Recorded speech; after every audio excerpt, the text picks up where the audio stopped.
예수님이 십자가에 달리시기 전에 예수님을 잡은 사람들이 그를 대제사장 가야바에게로 데려갔습니다. 가야바가 물었습니다. 하나님께 맹세하고 대답해라. 네가 하나님의 아들 그리스도냐?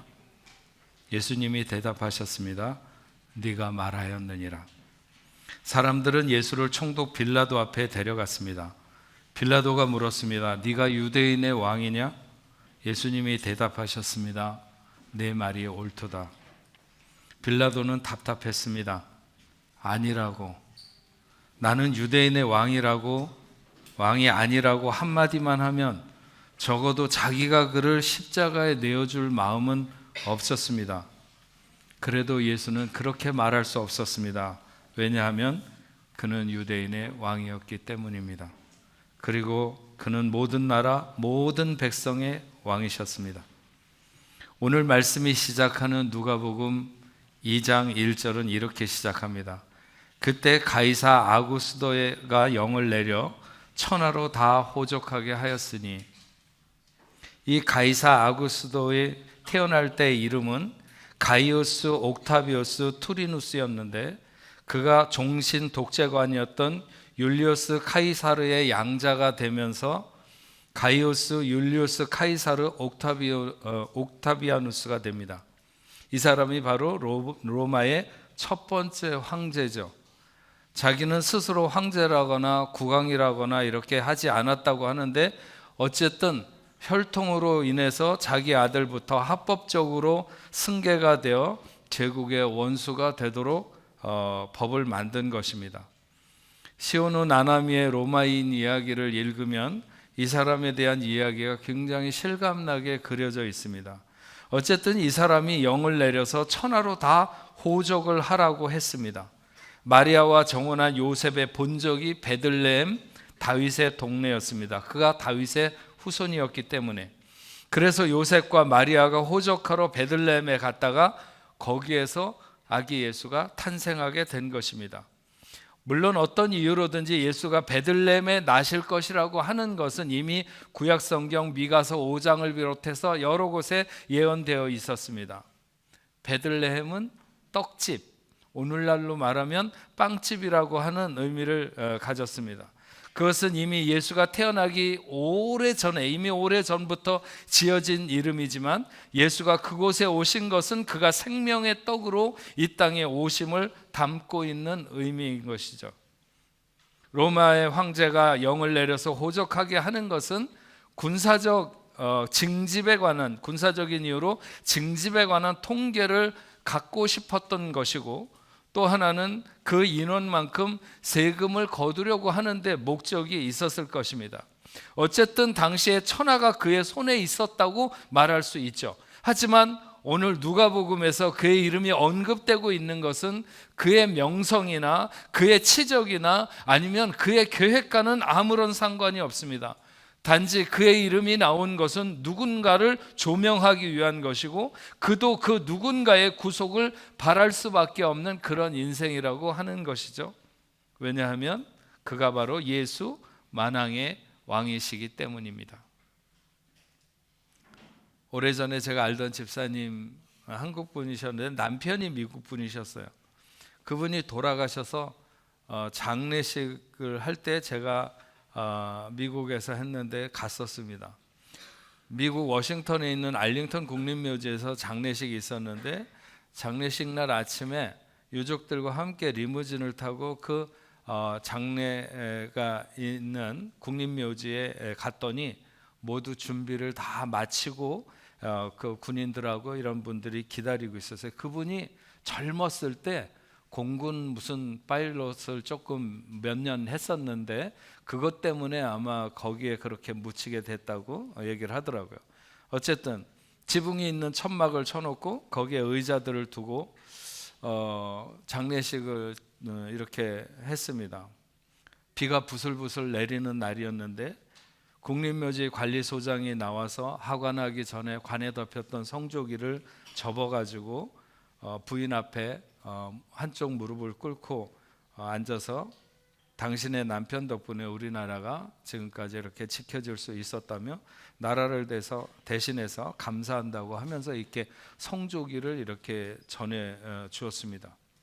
제가 그날 그 장례식을 보면서 몇 가지 인상 깊은 것들이 있었는데, 그 중에 하나가 뭐냐면 비가 오는 그날 저쪽에 그 장례식이 진행되고 있는 거기서 그 저만큼 떨어져 있는 곳에 이 군인 셋이 판초 우위, 그러니까 비가 올 때 입는 그 우위를 쓰고 3명이 이렇게 부동 자세로 일정한 간격에 딱 이렇게 나무처럼 그 식이 진행되는 내내 있다가 이게 나팔수가 이렇게 나팔을 부니까 그 조총을 쏘는 거예요. 조총을 쏘는 그것이 굉장히 제가 시간이 지나도 많이 이렇게 인상에 남는데, 그 장례가 집단되는 곳에서부터 너무 가깝지도 않고 멀지도 않은 그 언덕에 내내 부동 자세로 서 있다가 그렇게 총을 쏘는 그 모습이 제가 자꾸 이렇게 여러 번 기억을 했습니다. 오늘 예수가 탄생하신 밤 그 지역의 목자들이 밤에서 자기 양떼를 지키더니 했습니다. 저는 그 알링턴의 소총수들의 적절한 거리, 제가 이 말씀을 읽으면서도 그 생각이 납니다. 베들레헴 성문 밖 어디에선가 그리 멀지도 않은, 동방의 박사들은 굉장히 멀리서부터 왔다고 우리가 알고 있죠. 하지만 이 목자들은 그렇게 멀지도 않고, 그렇다고 해서 바로 집 옆에도 아니고 적절한 거리에 있는 그들, 세상에 수많은 사람들이 있는데 하나님은 이 목자들에게 천사를 보냈습니다. 좋은 소식을 너희에게 전하겠다고 하면서 오늘 다윗의 동네에 너희를 위하여 구주가 나셨으니 곧 그리스도 주시니라. 너희가 가서 강보에 쌓여 구유에 누워있는 아기를 보리니 이것이 너희에게 표적이니라. 그러면서 수많은 천군과 천사가 하늘을 열어서 거기서 찬양을 합니다. 지극히 높은 곳에는 하나님께 영광이요 땅에서는 하나님의 기뻐하심을 입은 사람들 중에 평화로다. 목자들은 메시아를 그렇게 손꼽아서 기다리는 사람이라고 말할 수가 없습니다. 세상이 어떻게 돌아가는지도 잘 모르는 사람들이에요. 그 사람들은 거의 세상과 담을 쌓고 사는 사람들이라고 말할 수 있죠. 다만 그들은 보고 들은 것을 있는 그대로 전하기에는 너무나도 합당하고 순전한 사람들입니다. 지난 토요일날 제가 제자반을 하느라고 저는 못 갔지만 아내하고 딸이 우리 박세은 집사가 주역을 맡은 발레를 보러 갔다 와서 너무 좋았다고, 너무 감동이었다고 그렇게 약을 올렸습니다. 근데 여러분 한번 생각을 해보세요. 도대체 누가 하늘의 천군과 천사가 그렇게 노래하는 그 놀라운 광경을 볼 수 있었겠습니까? 그건 권력이 있다고 되는 일도 아니고 돈이 많다고 해서 되는 일도 아닙니다. 오직 그 목자들만이 누렸을 그 밤의 공연은 도대체 그들을 얼마나 황홀하게 했을까, 이런 생각을 좀 해봅니다. 천사들이 떠나가고 그들은 베들레헴으로 들어가 마리아와 요셉을 찾아갑니다. 그리고 천사가 자기들에게 이야기한 것을 전하죠. 거기에 누구누구가 있었는지는 알 수 없지만 그렇게 많은 사람들이 있지는 않았을 것입니다. 그들은 목자들이 결코 없는 얘기를 지어내서 그리고 와서 말하는 사람들이 아니라고 하는 것을 적어도 마리아와 요셉은 분명히 알았습니다. 그것을 성경이 말하고 있죠. 유대인의 왕이며 만백성의 왕이신 예수는 그렇게 이 땅에 오셨습니다. 과연 그분은 어떤 왕이신가? 오늘 짧게 그 3가지만 생각을 해보려고 하는 것입니다. 첫 번째로는 그는 모든 인생을 죄에서 자유케 하시는 왕입니다. 요즘 미국에서 좀비 마약이라고 해서 펜타닐의 그 피해가 굉장히 극심한데, 정말 사람들이 좀비처럼 되었다가 또 그래서 많은 사람들이 사망에 이르는, 그래서 한 10만 명 과다 약물 중독으로 사람들이 미국에서 죽으면 그 중에 7만 명 정도가 이 펜타닐에 의해서 그렇게 죽는다는 거예요. 사람들은 진통을 멈추기 위해서 이 약을 처음 복용했겠지만 점점 내성이 생기면서 어느 순간에 사람을 좀비처럼 움직이지도 못하게 만들었다가 결국은 죽게 하는데, 이것으로부터 벗어나는 게 그렇게 힘들다는 거예요.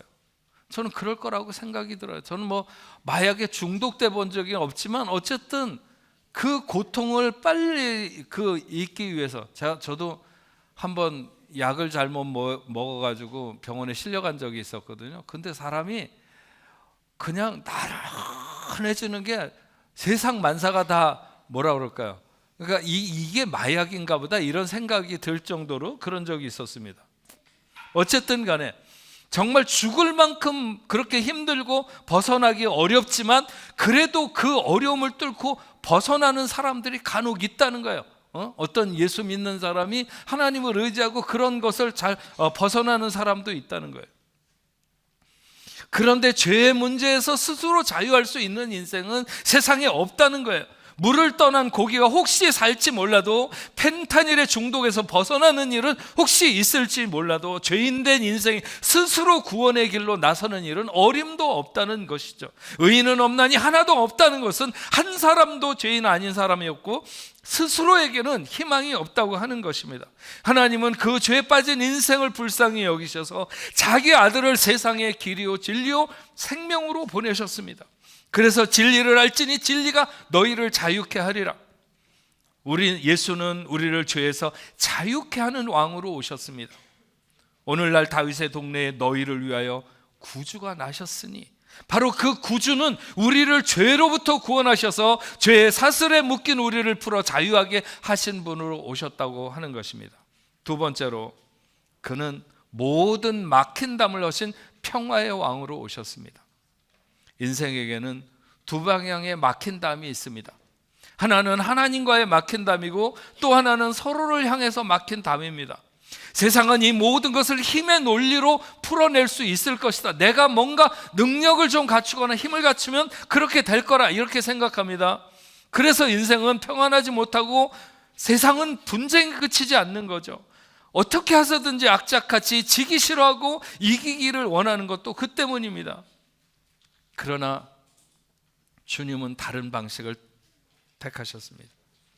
오리를 가고자 하는 자와 심리를 동행해주며 겉옷을 달라고 하는 자에게 속옷까지 주는, 그리고 오른뺨을 때리는 자에게 왼뺨도 돌려대는, 지금까지 그 누구에게도 그 어떤 곳에서도 실행되지 않는 방법이죠. 십자가가 그분이 보이신 본질인 것입니다. 그래서 세상은 모두가 자기들이 이긴 줄로 알았습니다. 하지만 그렇게 멸시와 천대를 받으며 침뱉음을 당하고 십자가에 달려 죽으셨지만, 성전의 휘장이 갈라지며 하나님과의 화목이 일어나고 원수도 사랑해서 서로 화목할 수 있는 평화의 길을 그분은 여신 것입니다. 그분은 평화의 왕으로 오셨습니다. 세 번째로, 그분은 모든 싸움을 이기신 승리의 왕으로 오셨습니다. 세상에 산적한 문제들이 너무 많죠. 환경 문제, 국제 정세도 그렇고 각 나라의 개별적인 문제들도 만만치 않습니다.